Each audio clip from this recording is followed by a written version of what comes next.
যিখিনি পশু সখী জীৱিকা সখী যিবিলাক আমাৰ গ্ৰাছৰুট কেডাৰ Asrlমৰ আণ্ডাৰত কাম কৰি আছে তেখেতসকলক আজি স্কুটি বিতৰণ এটা কাৰ্যসূচী লৈছে।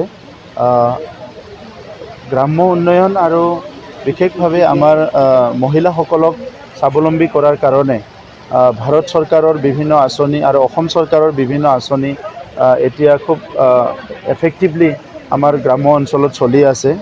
আৰু Asrlমৰ তৰফৰ পৰা আমাৰ যিবিলাক SHG আছে সেইসকলক বিভিন্ন এক্টিভিটিত নিয়োজিত কৰিছে।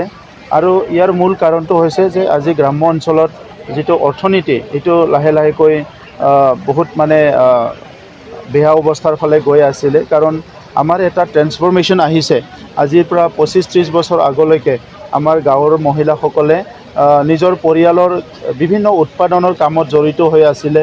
খেতিৰ কামত, বোৱা কটা কামত, মাছ ধৰা কামত, বিভিন্ন কামত ব্যস্ত হৈ আছিলে। কিন্তু হঠাৎ এই গোটেই ট্ৰেণ্ডটো সলনি হ'ল। ফলত গাঁও অঞ্চলবিলাকত আজি বহুত মানুহে কাপোৰ নবয়ে, পশুপালন কৰাটো কমি গৈছে। আজি ধান খেতি কৰা বহুত জাগাত মানে কমি গৈছে। ধান খেতি কৰে কিন্তু ট্ৰেক্টৰেদি কৰে, মেচিনেদি কৰে।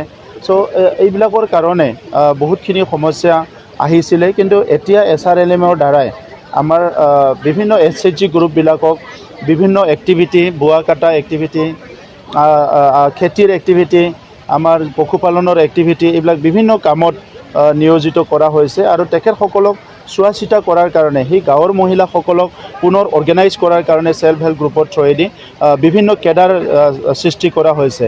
আৰু সেই কেডাৰবিলাকে 24/7 গাঁওবিলাকত থাকি পেলাই গাঁৱৰ মানুহবিলাকক সেই SHG গ্ৰুপবিলাক, ক্লাষ্টাৰবিলাকক কেনেকৈ ট্ৰেইন কৰিব, কেনেকৈ কোঅৰ্ডিনেট কৰিব, এই কামবিলাক কৰিবৰ কাৰণে আজি গভৰ্ণমেণ্টে স্কুটি ইয়াত বিতৰণ কৰা হৈছে। আৰু মই আশা কৰিছোঁ যে এই কাৰ্যসূচীৰ দ্বাৰা আমাৰ যিসকলে চাইকেল চলাই পেলাই কাম কৰি আছিলে সেইসকলে আজি স্কুটি পোৱাৰ পিছত দুগুণ এনকাৰেজ লৈ পেলাই কাম কৰিব।